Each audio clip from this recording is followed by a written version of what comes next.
চাই যে anaesthesia department থেকে সমস্যা রয়ে গিয়েছে, তখন আবার মেডিকেল বোর্ডের মাধ্যমে বলে আমরা সিদ্ধান্ত নিয়ে যে আবার 1 মাস পরে এবং এই জায়গায় আমরা গ্যাস্ট্রোএন্টারোলজি অভিমতটা নিয়ে তাদের পুষ্টি সমস্যা সমাধানের চেষ্টা করি এবং এরপরে বাচ্চা দুটোকে আমরা 6 মাস পরে আসতে পারি।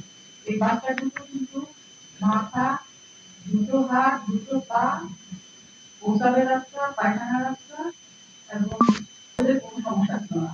বুক পেটে জোড়া লাগানোর জন্য যে সমস্যাগুলো আমরা সেখানে পরে আসছি। আমি এই অংশে আসবো যে আমাদের এই অপারেশন টিমে যাওয়ার সময় প্রথম যাদের আমাদের প্রয়োজন হয় আমাদের এই টিমের অবশ্যই অবশ্যম্ভাবী অংশ এক অবেদন বিল।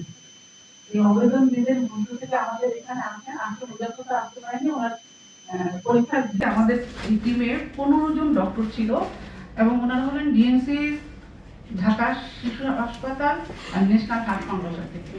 এবং ওনাদের সবচেয়ে বড় চ্যালেঞ্জিং এর যেটা জায়গা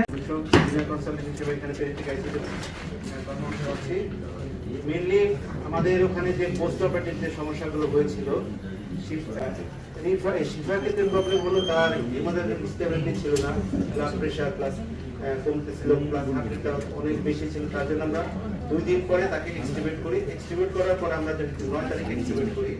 9 তারিখ পরে 10 তারিখ সে ভালো ছিল, বাট 11 তারিখ সকালে হঠাৎ করে সে কার্ডিয়াক অ্যারেস্ট চলে যায়।